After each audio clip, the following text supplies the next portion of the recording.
Salve, salve, meu querido amigo concurseiro, minha querida amiga concurseira na área, professor Helder Coelho. Estamos aqui na loja do concurseiro. Estou hoje para lhe apresentar um importante produto nosso, que são exatamente questões de conhecimentos gerais. Vamos agora resolver 10 questões de conhecimentos gerais para você que está na preparação para o concurso dos Correios. São várias vagas e eu tenho plena convicção de que uma dessas vagas será sua.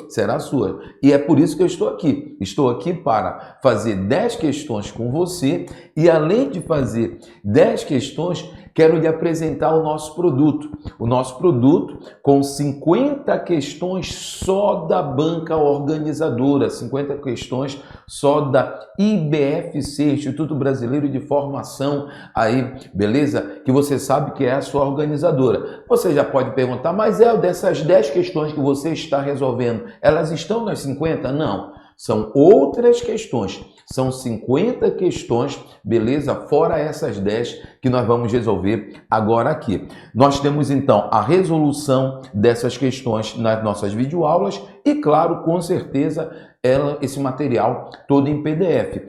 Adquira aqui no nosso site lojadoconcurseiro.com.br. Para você que já é nosso aluno, para você que já é o nosso cliente, você já sabe que você tem direito a essas questões. Agora, para você que não tem o curso completo, essa é uma grande oportunidade. É uma grande oportunidade porque das 5 questões que são de grande importância, tenho certeza que elas podem vitaminar, elas podem dar todo o gás necessário para acertar essas questões de conhecimentos gerais. Adquira esse produto do IBFC Conhecimentos Gerais por apenas R$ 29,00, por apenas R$ 29,00. Tecnologia maravilhosa da resolução das questões e o material em PDF.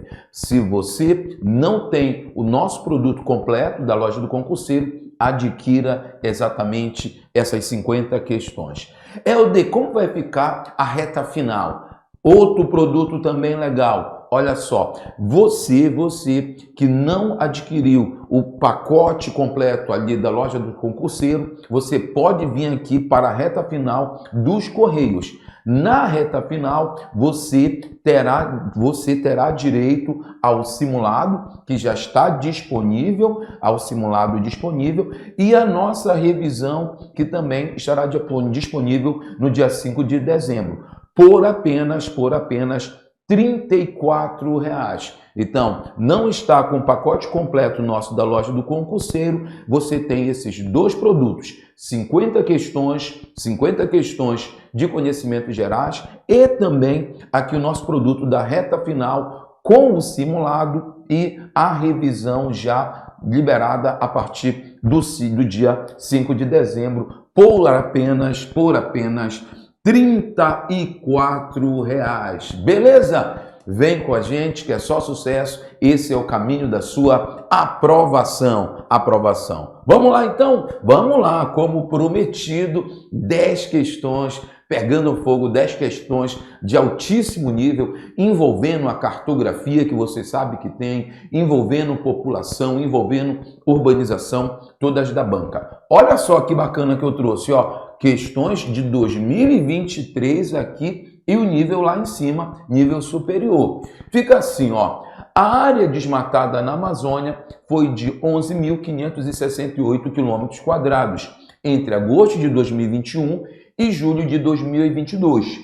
O equivalente ao tamanho do Catar, de acordo com os números oficiais do governo federal, divulgados nesta quarta-feira pelo Instituto Nacional de Pesquisas Espaciais, o INPE.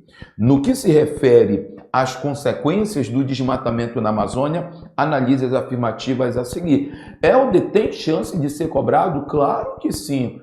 Tem, porque você tem que fazer uma análise sobre os domínios morfoclimáticos, como é cobrado no seu edital. Então, se é uma análise sobre os domínios morfoclimáticos, é também muito importante entender os problemas ambientais que ocorrem nos domínios morfoclimáticos, seja na Amazônia, seja no Cerrado, seja na Caatinga ou nos outros domínios. Por isso que você tem que ficar bem atento para isso. Então vamos ver aqui, ó, com relação às consequências dos desmatamentos na Amazônia, analise as afirmativas a seguir. Pode ocasionar perda de biodiversidade na Amazônia? Sim ou não, Helder? Claro que sim. Nós podemos sim ter uma perda enorme de biodiversidade. Com certeza, né? A redução da fauna, da flora como um todo, com certeza.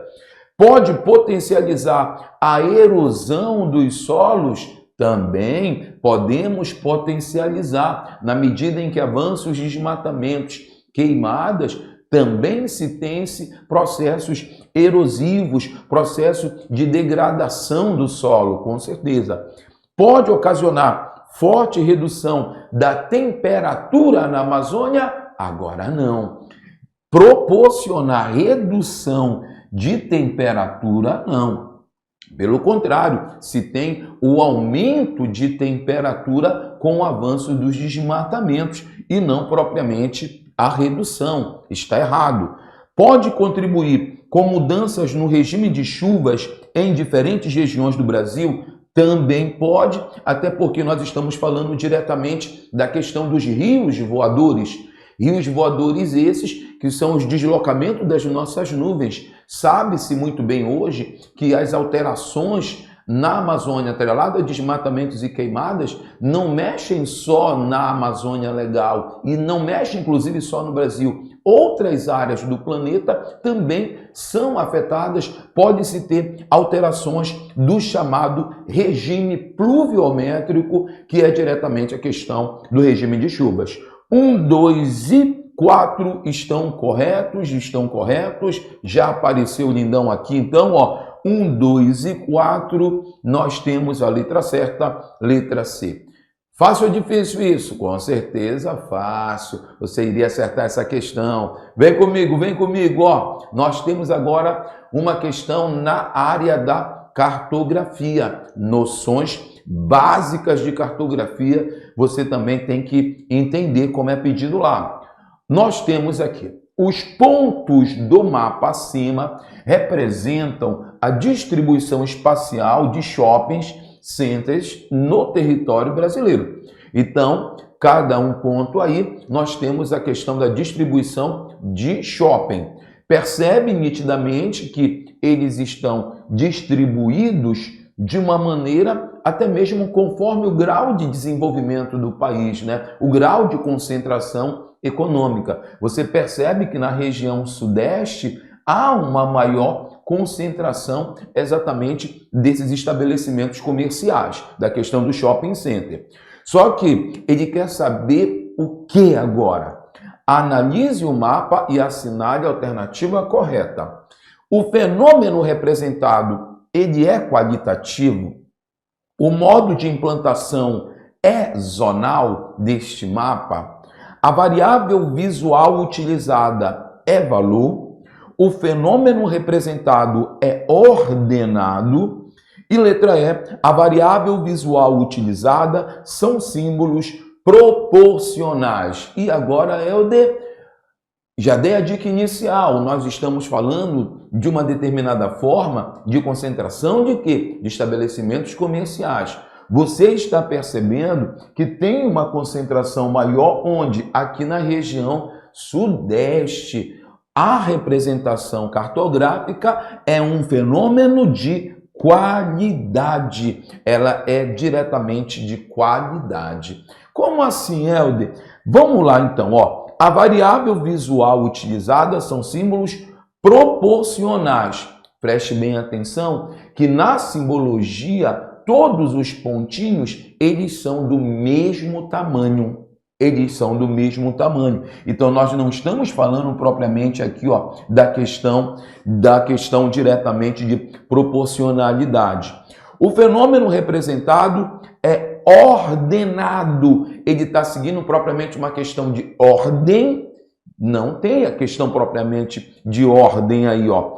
A variável utilizada é valor, não é a ideia de agregar um valor. A gente não está agregando propriamente um valor. nós estamos falando muito mais de qualidade. E não tem nada a ver com a ideia de implantação zonal. Por isso que é, então, uma representação aqui diretamente de qualidade. Mas, Eldo, então, explica melhor. Vamos lá, então. Vamos lá. Mapas qualitativos, veja só, expressa a qualidade do fenômeno. Expressa a qualidade do fenômeno. Responde o que é. Responde o que é. Sempre pensa aí, ó. Tá respondendo o que é. Tá respondendo o que é. No sentido de como? Da ideia de distribuição dos estabelecimentos comerciais, da ideia do shopping center. Ele está respondendo diretamente isso. Ele também vai apresentar diferentes elementos. Olha só o elemento que foi utilizado bem aqui, ó, a questão diretamente, ó, do pontozinho, né? A questão do pontozinho. Também possui uma simbologia própria. Vai possuir uma simbologia própria. São os nossos mapas de qualidades. São os mapas qualitativos. Perfeito? Muito bem, uma questão bacana. Outra também na cartografia diz assim: os mapas em anamórfose consistem em representações diferenciadas do espaço geográfico. Representações diferenciadas, que, se bem utilizadas, podem contribuir e enriquecer o processo de ensino e aprendizagem da disciplina geográfica, permitindo ainda uma boa apropriação e compreensão espacial dos educandos. Em relação aos mapas em anamórfose e seu uso em sala de aula, assinale a alternativa correta. Elder, pode ser cobrado? Pode. Apesar de que a gente está vendo aqui que é direcionada essa questão aí para um concurso de professor de geografia, mas isso é noções básicas. Ele poderia criar, por exemplo, um enredo cartográfico falando diretamente da importância da cartografia no dia a dia, no cotidiano do carteiro. Poderia também estar diretamente relacionado a isso. Aqui usou-se uma referência direta para quem? Para o ambiente da sala de aula, que o mapa é um importantíssimo instrumento também um instrumento pedagógico para facilitar a compreensão, mas também sabemos da importância que a cartografia tem para esses grandes profissionais do nosso país que vão levando as informações, que são nossos irmãos carteiros. Perfeito? Então, ele está querendo que você entenda o que são os mapas em anamórfose. Vamos lá? Em relação aos mapas em anamórfose e seu uso em sala de aula, assinale a alternativa correta. As áreas das localidades representadas não utilizam métrica euclidiana convencional. Certo, Helder? Certíssimo. As áreas das localidades nos mapas anamórfose, eles não utilizam a métrica. Que métrica euclidiana é essa? A métrica matemática, a métrica da escala, eles não vão apresentar. Os mapas em anamórfose, eles estão atrelados à proporcionalidade, né? Eles vão trabalhar a proporcionalidade, como você vai entender. Os mapas oferecem aos alunos medidas precisas. Não são medidas precisas. Existem deformações na representação do mapa em anamórfose. Não são medidas precisas. Não pode. Podem ser também nomeados como mapas temáticos em escala fuse. Também não é na questão da escala fuse, que também tem relações na escala fuse à escala matemática, na representação. Não pode. Em uma anamórfose da população absoluta mundial, a Rússia teria a maior extensão do mundo. Como ele trabalha com a questão da proporcionalidade, qual é o país que tem a maior população do mundo hoje? Você sabe que é a Índia, em segundo lugar, a China. A Índia, que passou recentemente da China. Na representação de um mapa em anamórfose, quem teria a maior dimensão seria propriamente quem? A Índia e não a Rússia, Quando construídos em sala de aula, os alunos devem obrigatoriamente inserir escala gráfica. Não, se ele trabalha com proporcionalidade, não é inserida a escala gráfica, assim como em qualquer outro mapa temático. Elda, mostra pra gente aqui, ó. Tá aqui. Olha que interessante a representação de um mapa em anamórfose. Percebe comigo que tem a legenda, mas nós não temos propriamente a questão da escala. É uma questão de proporcionalidade. Olha como ele está exatamente apresentando determinadas deformações. Você sabe que o estado de maior dimensão territorial do Brasil, quem é? É o estado do Amazonas. Mas nesta representação, qual o estado que está com a maior dimensão? O estado de São Paulo. Por quê? Porque ele está representando casos por Covid-19. É uma técnica cartográfica anamórfose, bem aqui, da proporcionalidade. Então, na proporcionalidade, no número de casos de Covid, São Paulo teve o maior número, então São Paulo está maior. As métricas euclidianas, elas não são obrigatórias, bem aí. A questão diretamente da escala também e as deformações, elas vão fazer parte. Legal e tranquilo? E na questão da lógica fuse, é uma lógica que vai acabar gerando diferentes combinações na representação. Muito utilizado no sistema de informação geográfica, a questão da lógica fuse, bem aqui, ó. Os modelos baseados em lógica fuse permitem uma maior flexibilidade nas combinações de mapas com pesos e podem ser implantados no sistema de informações geográficas. É a ideia da lógica fuse, e na questão do mapa em anamórfose é uma relação totalmente diferente, né? É mais atrelada a proporcionalidades e geram determinadas deformações. Beleza? É isso aí, ó. Vem com a gente que o sarrafo é lá em cima. Você vai estar treinando em alto nível, Fica assim agora na quarta questão. Novamente aqui IBFC.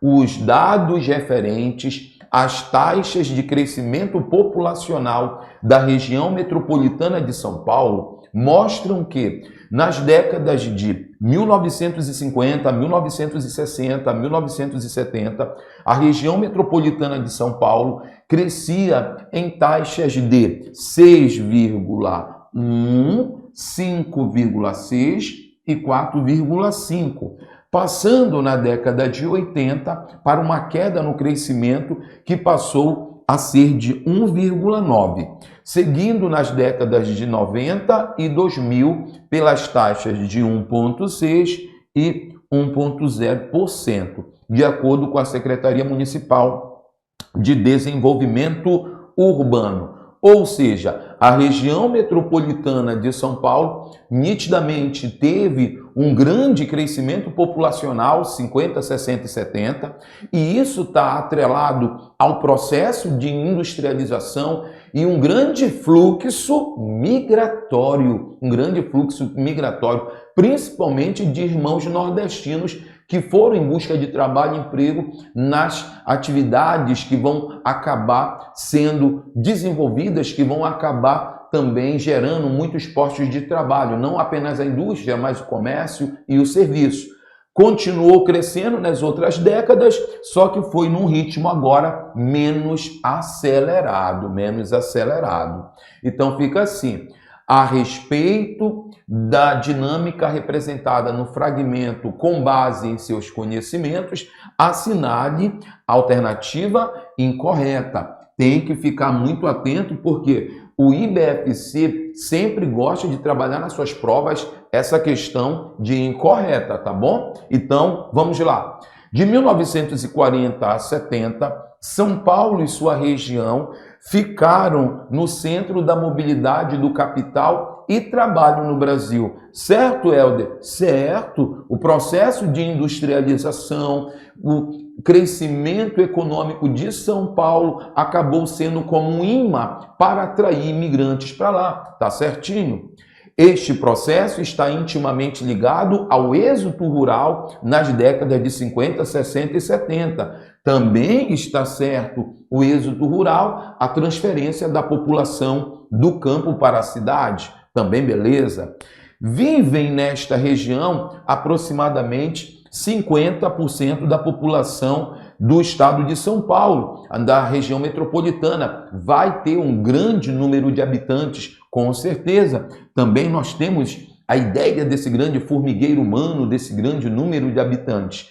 A única errada é a letra D de dado. Eu não consegui ver o erro. Ó. No processo, as cidades do chamado ABC, Santo André, Bernardo, Campinas, não. Caetano, Santo André, São Bernardo e seria bem aqui São Caetano. Foram as grandes responsáveis pelo crescimento populacional motivada pela indústria automobilística. Esse ABC é a ideia de São Caetano e não propriamente Campinas, que está um pouco mais distante. A incorreta está exatamente na letra D de dado. Perfeito? Legal? Muito bem, muito bem. Adquire com a gente, que é só sucesso, é o seu caminho da aprovação, a loja do concurseiro.com.br. Também uma questão muito interessante, que eles colocam a questão do preenchimento da lacuna, como é aqui. Nós temos a lacuna, aí vem um texto fazendo a descrição. Ó, é composto por formações florestais nativas. Floresta umbrófila densa, a ideia da floresta umbrófila mista, floresta umbrófila aberta, floresta estacional e semitecidual e floresta estacional tecidual. E ecossistemas associados. Que ecossistemas estão associados? Mangues, vegetações de restingas, campos de altitudes, brejos interioranos e enclaves florestais do Nordeste. Ministério do Meio Ambiente. Muito bem. A partir do fragmento e de seus conhecimentos sobre biomas e ecossistemas brasileiros, assinale a alternativa que completa corretamente a lacuna. Olha como ele está usando agora o termo biomas. Quando ele coloca a ideia de biomas, está apresentando bem aqui, ó. Formações florestais nativas. Formações florestais nativas. Ecossistemas associados com presença de mangues, vegetação de rastingas, já dá exatamente para ter noção de quem nós estamos falando. Nós estamos falando de quem? Da Zona da Mata, Floresta Amazônica, Caatinga e Nordeste e Mata Atlântica? Com certeza, Mata Atlântica, bem aí, ó.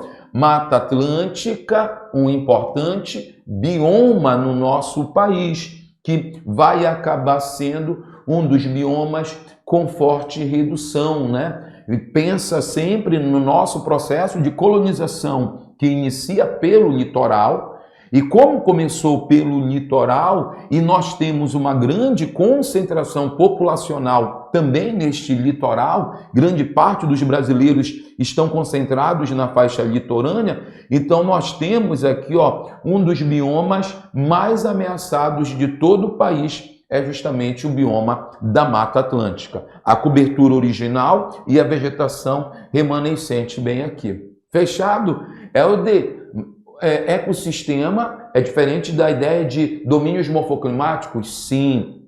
Domínios morfoclimáticos, outra ideia do professor Abissab. São 6 os domínios morfoclimáticos, não é isso? Aí é outro momento. Agora é entender aqui a Mata Atlântica. Perfeito? Muito bem. Não perca essa oportunidade. Adquira então, 50 questões do IBFC de conhecimentos gerais, listas das questões em PDF com as resoluções em videoaulas. 10, aí vem uma sequência de 10. São 5 listas ali de 10, tá bom? Completando 50 questões por apenas R$ 29.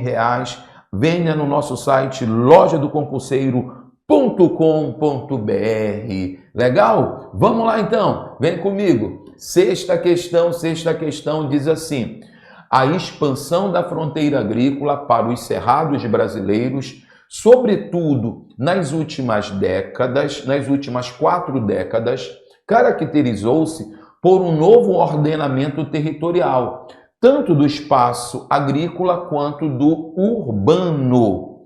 Nesse contexto, assinale a alternativa correta. Nós estamos falando diretamente de quem aqui, do cerrado. Vamos então entender o cerrado, predominante na região centro-oeste do país, manchas de cerrado também no Nordeste, vamos ter mancha de cerrado no Maranhão, no Piauí, também na Bahia. E é claro que nós temos que associar uma importante monocultura atrelada ao agronegócio no cerrado, que é o que, Helder? A soja. Legal? Vem comigo. O cerrado, por ser muito pobre em termos de fertilidade do solo e ter poucos recursos a oferecer à exploração econômica, tem grande parte da sua cobertura preservada. Não, tem grande parte exatamente da sua cobertura ameaçada pela expansão diretamente da monocultura. A moderna agricultura mecanizada, fazendo uso de alta tecnologia de manejo e produtividade, tem sido uma característica marcante da ocupação do cerrado perfeitamente. A utilização diretamente aí no cerrado dos pesticidas, agrotóxicos, colhedeiras, sementeiras, né? Os elementos atrelados à Revolução Verde, a partir da década de 70, vão marcar uma grande capacidade produtiva aqui. Mas o solo não é pobre? Você vai perceber isso. É um solo um tanto quanto mais ácido, que para fazer com que se tenha uma potencialidade da soja, utiliza-se a chamada técnica da calagem, para aumentar essa capacidade de produção. Letra certa é a letra B de bola. Bora ver o erro nas demais. A produção do espaço urbano nas áreas de expansão agrícola no Cerrado, porção centro-norte do país, se caracteriza pela precariedade típica das franjas pioneiras. Além do mais, isto se coloca como um empecilho à moderna agricultura. Não é a ideia de um empecilho para a moderna agricultura, não. Vamos perceber nitidamente a ideia de corrigimento de solo para aumentar a capacidade de produção. A expansão da moderna agricultura na região centro-norte do país é uma alternativa aos preceitos da Revolução Verde, pautada na diversidade produtiva em consonância com o abastecimento de bens agrícolas aos centros urbanos. Grande parte dessa produção é muito mais voltada para o mercado externo, muito mais para o mercado externo, essa grande ideia da monocultura, e não tanto para o mercado interno. Perfeito? Muito bem, muito bem. Olha a nossa sétima questão agora. Sétima questão diz assim: a expansão das áreas industrializadas impulsionou o crescimento urbano. Migrantes de outros estados que se fixaram na metrópole paulistana foram atraídos também para outras cidades, sobretudo Campinas, assim como para São José dos Campos, Sorocaba, Santos e Ribeirão Preto.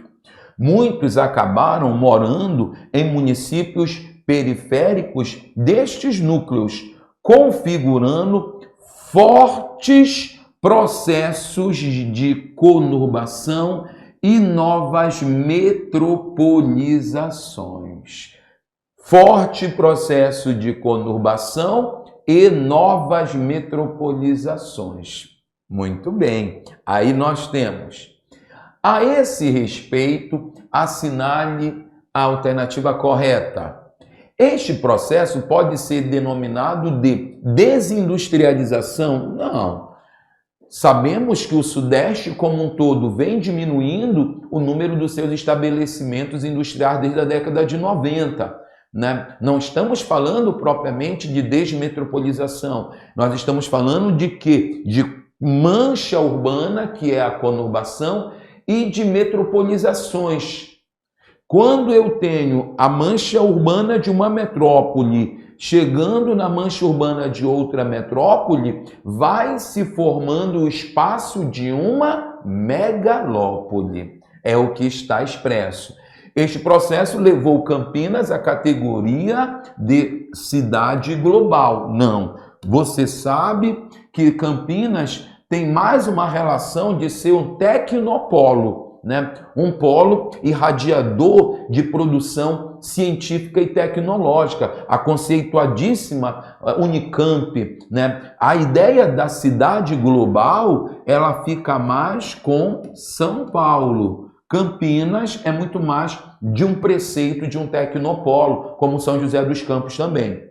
Este processo acabou por constituir o que passou a ser entendido como a megalópole do Sudeste, perfeitamente, letra certa, letra C. A ideia da megalópole, como já irei mostrar para você.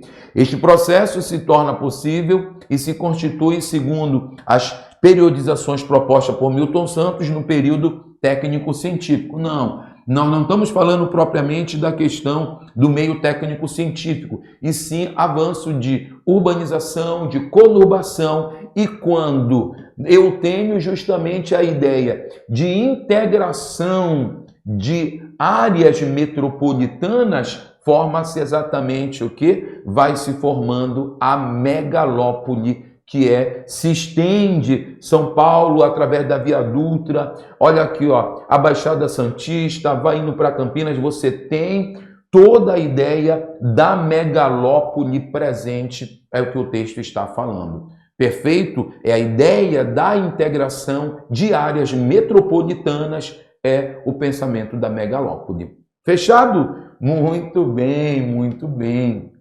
Oitava questão diz assim, ó, oitava questão. Contando os gatos e outros animais, o número sobe para 100 milhões. Segundo o IBGE, as famílias brasileiras cuidam de 52 milhões de cães contra 45 milhões de crianças.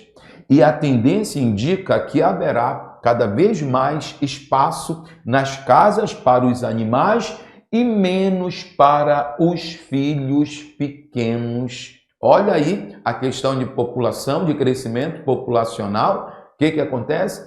Vem progressivamente o Brasil diminuindo seu número de jovens e de crianças e aumentando o número de adultos e idosos. Predominantemente a população brasileira, ela é de quê? De adultos e idosos, e vem caindo taxa de natalidade, taxa de fecundidade, e a taxa de fecundidade é o número de filhos por mulher. Por isso que ele é colocado no texto. Tem mais gatos e outros animais do que propriamente as crianças nos lares brasileiros. É uma tendência diretamente de diminuição. Acerca da dinâmica populacional brasileira, assinale a alternativa correta. Tal fato se explica por haver uma verdadeira crise no tocante à proliferação de cães e gatos nos centros urbanos brasileiros. Não, a gente não está falando de crise de proliferação de cães e gatos. Não é isso, não tem nada a ver.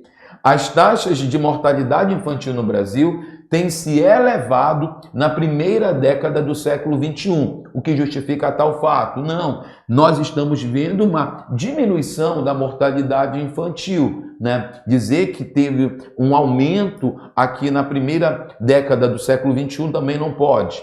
Este fato se relaciona às transformações assistidas na sociedade brasileira, como o aumento da população urbana, o avanço nos métodos contraceptivos, a inserção da mulher no mercado de trabalho e o planejamento familiar. Pronto. Em uma alternativa, eu apresento para você as tendências do Brasil. Brasil vai se tornando hoje um país mais adulto e idoso, reduzindo o número de jovens e de crianças na população. Isso está atrelado ao aumento do custo de vida do espaço urbano, já que mais de 84% da população brasileira se concentra em áreas urbanas, ao avanço dos métodos contraceptivos, as operações, o dispositivo intrauterino, a questão também dos métodos que vão evitar a gravidez, a inserção da mulher no mercado de trabalho, que é fundamental, as mulheres tendo uma dupla e às vezes até mesmo uma tripla jornada de trabalho, e claro também o planejamento familiar é o que vem exatamente diminuindo aí o crescimento, né? Há uma redução do crescimento populacional do país. Por ser um país de economia retardatária, o Brasil tem copiado o que aconteceu nos Estados Unidos, Europa e Japão.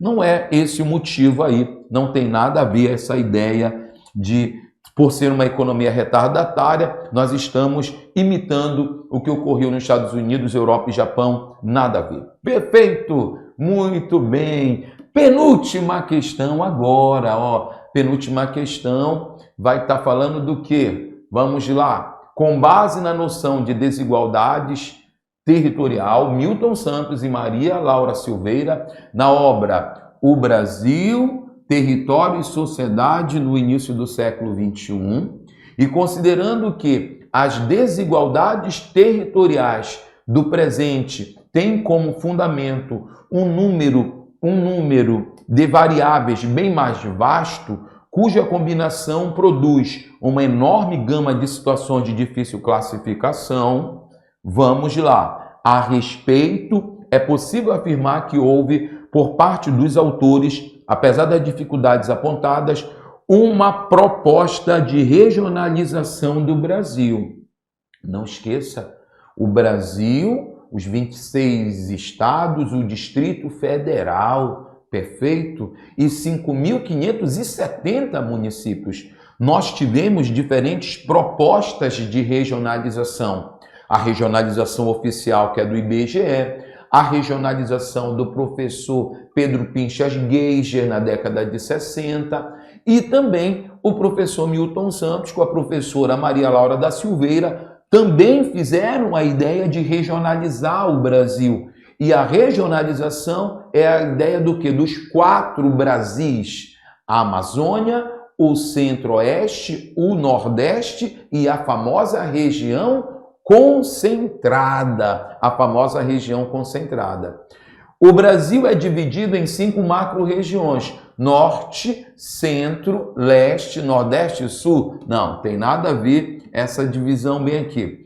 O Brasil é dividido em 5 macro-regiões: Norte, Nordeste, Centro-Oeste, Sudeste e Sul. Aqui, você sabe que é uma regionalização vinda do IBGE, que é oficial. O Brasil é dividido em 4 macro-regiões: setentrional, norte-oriental, oriental e meridional. Não é essa a proposta de regionalização do Milton Santos.